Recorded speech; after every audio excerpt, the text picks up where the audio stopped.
Hello everyone, welcome back to my channel. তোমরা কেমন আছো? আশা করি ভীষণ ভালো আছো। আমিও কিন্তু খুব ভালো আছি। সকালবেলায় গুড মর্নিং জানাই তোমাদের সবাইকে। আর আমি কিন্তু বেরিয়ে পড়েছি মর্নিং ওয়াকের উদ্দেশ্যে। তো মর্নিং ওয়াক করতে খুবই ভালো লাগছে বেশ কয়েকদিন ধরেই। আর শরীরটা ভীষণ ফিট লাগছে ভেতর থেকে। আর এখানে কিন্তু হলদির কার্যক্রম শুরু হবে, ওই জন্য কিন্তু একদম এখানে প্রস্তুতি শুরু হয়ে গেছে। তো আজকে আমাদের রান্নাবান্না নেই, আজকে সারাদিন এখানেই নিমন্ত্রণ আছে, সকালে এবং রাত্রেও। তো এখানে কিন্তু রেডি মোটামুটি হচ্ছে সব কিছুই। তো আমি গেটটা খুলে আবার গেটটা বন্ধ করে বাইরে বেরিয়ে এলাম, কারণ এখানে আর কোনো গাড়ি বা কোনো কুকুর টুকুর যাতে ঢুকতে না পারে। আর আমি দেখতে পাচ্ছ মর্নিং ওয়াক করতে বেরিয়েছি, আজকে একটু দেরিই হয়ে গেছে। আমি যখন ঘর ঢুকলাম তখন মোটামুটি 8:10-15 এরকম বাজে। অন্যদিন 8টার মধ্যে ঘর ঢুকে যাই, আজকে কিন্তু 8:10 হয়ে গেছে ঘর ঢুকতে। তো সূর্যদেব কিন্তু উঠে গেছে অনেক উঁচুতে, দেখতেই পারছো তোমরা।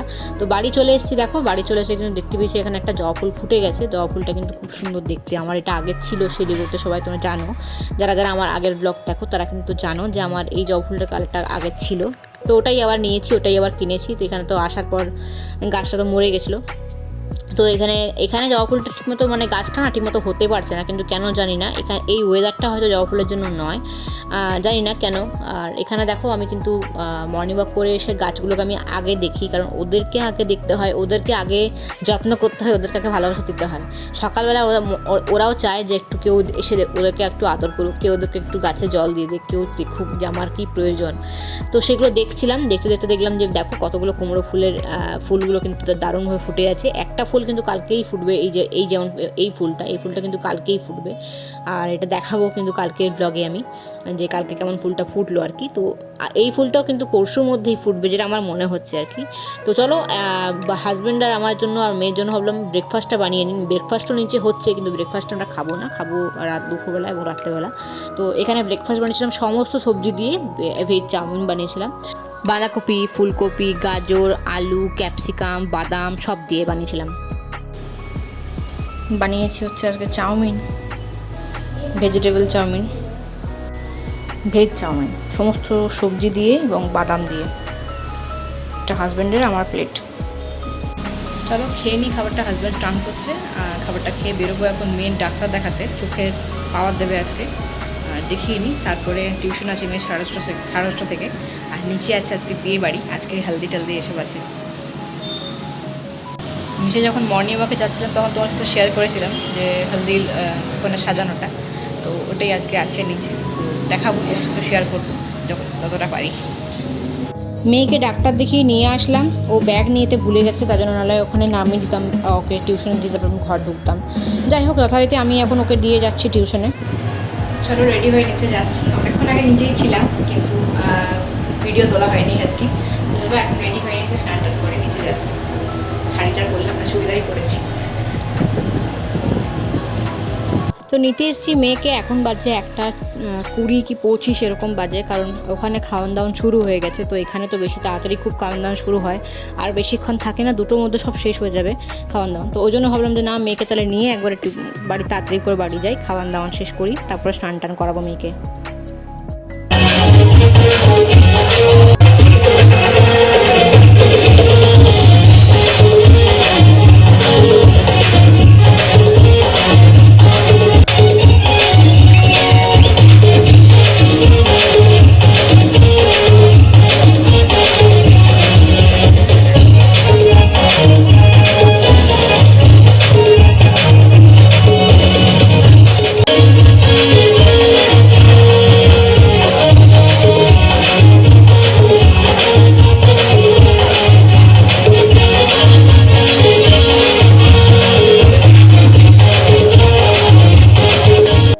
খাওয়া দাওয়া করে জাস্ট উপর উঠে আসলাম, এখন বাজে 3টে।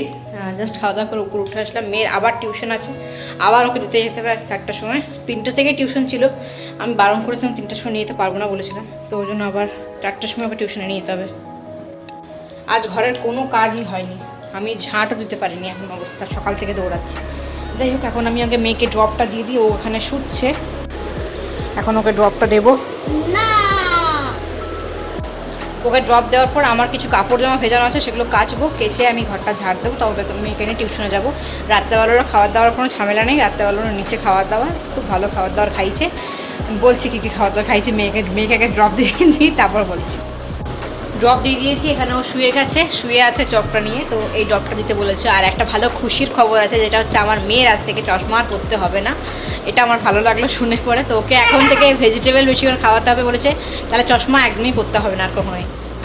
পড়তে হবে না মানে কখনোই পড়তে হবে না তা কিন্তু নয়, যদি ভেজিটেবল ঠিকঠাক মতো খায় তাহলে পড়তে হবেই না, সত্যি ডাক্তার বললো। আর এখন খালি চোখে ভালো দেখতে পাচ্ছে, আর চশমার কোনো এখন দরকার নেই, চশমা পরা এখন দরকার নেই।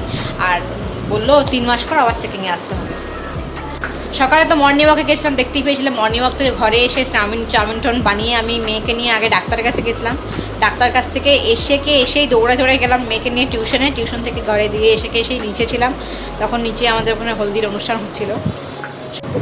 খাবার দাবারের মধ্যে ছিল স্যালাড, তারপরে আচার, তারপরে সিঙ্গারা টাইপের 2টো পকোড়া, তারপরে ছিল হচ্ছে 2টো করে গোলাপ জামুন, তারপরে এক বাটি করে রায়তা, মানে মিষ্টি দই টাইপের, মানে দইয়ের মধ্যে বিভিন্ন রকম স্যালাড দিয়ে বানিয়েছে। কিছুটা ফ্রুট রায়তাও বলতে পারো, কিছুটা মানে সবজি রায়তাও বলতে পারো, এরকম আর কি, মানে ভেজ রায়তাও বলতে পারো। তো খুব সুন্দর চেরি অনেক কিছু দেওয়া ছিল ওটার মধ্যে, রায়তার মধ্যে। আর দইটা খেতে দই লাগছিল না, মানে এতটা রাখছিল মনে হচ্ছে রাবড়ি খাচ্ছি এরকম মনে হচ্ছে। আমার তো বিশেষ করে রায়তাটা অনেক টেস্টি লেগেছিল। তাই? হ্যাঁ, চোখ বন্ধ করে বলছে রায়তাটা খুব ভালো লেগেছিলো ওর। তো রায়তাটা সত্যি খুব ভালো ছিল। তারপরে ছিল লুচি, তারপরে ছিল পনিরের তরকারি, তারপরে ছিল ভাত, তারপরে ছিল মিক্স ভেজ ডাল ছিল, আর একটা ছিল ভেন্ডির তরকারি, ভেন্ডি দিয়ে ঝুড়ি করে ভেন্ডি করে তরকারিটা করেছিল, খুব সুন্দর লাগছিলো খেতে। আর ছিল পাঁপড় ভাজা। এই সব হচ্ছিল খাবার দাবার। আজকে মেনুটা খুব ভালো ছিল। খাবার দাবার দেখো, নিরামিষও কিন্তু ভালো খাবার দাবার পাওয়া যায়, যদি সেটা মন থেকে তৃপ্তি করে খাও তাহলে কিন্তু সেটাও কিন্তু অমৃত লাগবে। চলো, আমি যেহেতু লুচি খেয়েছি, অনেকগুলো মেয়েও লুচি খেয়েছি, মেয়ে তো ভাত খায়নি, আমি ভাতও খেয়েছি, লুচিও খেয়েছি। হাজব্যান্ডও ডিউটি থেকে এসেছিলো, খাওয়া দাওয়া করে আবার হাজব্যান্ড চলে গেছে ডিউটি। তো এখন আমি ফ্রেশ হয়ে নেবো, তারপর কাপড়টা কেচে নিই। চলো, রেডি হয়ে মেয়েকে নিতে চলে এসেছি, বাড়ির সমস্ত কাজ সেরে। টিউশন থেকে নিয়ে যাবো, এখন বাজে 6টা 1। মেয়েকে টিউশন থেকে নিয়ে গিয়ে রেডি হবো, তারপরে কি নিচে আসবো, নিচে যাবো। খাওয়া দাওয়া এবং সঙ্গীত আছে, রাত্রেবেলায় নাচ গান হবে।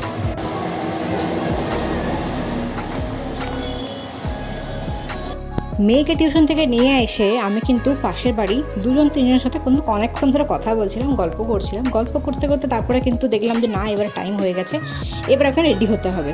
হাজব্যান্ড এখনও পর্যন্ত আসেনি, তো ভাবলাম যে তাহলে আস্তে আস্তে রেডি হই আর গিফটটা প্যাক করি। গিফট এসেছিলো আমাদের, গিফটটা আমি ডিনারের অর্ডার দিয়েছিলাম, অনলাইনে অর্ডার দিয়েছিলাম, যেন 1 ডে ডেলিভারি হয়, সেটা দেখেছিলাম যেন আজকের দিনের জন্য চলে আসে। কিন্তু একটা রিচুয়াল আমার যেটা খুব ভালো লাগলো, রিচুয়াল না ঠিক, এটা আমাদের নিয়ম একটা করেছে আমাদের ফ্ল্যাট থেকে। সেই রিচুয়াল কী নিয়ম আর কী নিয়মটার বা কী সমস্ত কিছু ডিটেলসে কালকে বলবো। আজকের ব্লগটা অনেক বড় হয়ে যাবে, তার জন্য বেশি বলতে পারলাম না। আর এই ছবিগুলো দিয়ে ভিডিওটা এন্ড করব। তো ডিনার সেটটা আমি কিন্তু অর্ডার করেছিলাম অনলাইনে ফ্লিপকার্ট থেকে, সেটা আমি দিয়েছি ওদেরকে। আর ওটা দেওয়ার পর কিন্তু আমরা খাবার দাবার খুব সুন্দর করে রাত্রেবেলায় খাওয়া দাওয়া করেছি। কী খেলাম না খেলাম পরবর্তী কিন্তু ব্লগে আমি বলবো, কারণ এই ব্লগটাও আগেই বললাম বড় হয়ে যাচ্ছে। তো তারপরে কিন্তু রেডি হয়ে কিন্তু নিচে সুন্দর করে আমার মেয়েরাও খেলেছে, অনেকক্ষণ খেলেছে। আর আমরা দেখো গোটা সৃজি ফ্যামিলি এখানে আছে, সৃজি হাইটের সমস্ত ফ্যামিলি মেম্বার সব এখানে আছে। আর খুব সুন্দর করে আমাদের হলদির যে ছবিগুলো সেগুলো টুকটাক এধার থেকে পেয়েছি আর কি। তো সেগুলো দিয়ে কিন্তু আজকে ভিডিওটা এন্ড করে দেবো। আগামী ব্লগে বলবো যে কী খাওয়ান দাওয়ান হলো, আর কী এখানে একটা রিচুয়ালস যেটা আমি বললাম, এটা নিয়ম করেছে আমাদের ফ্ল্যাট থেকে, সেটা কী নিয়ম সেটা কিন্তু পরের ব্লগে বলবো, এবং পরের বার থেকে কিন্তু ওটাই আমি ফলো করব। দেখা হচ্ছে পরের ব্লগে। তোমার জন্য খুব ভালো থেকো, অল টাইম স্মাইল করে দেখা হচ্ছে পরের ব্লগে। টাটা।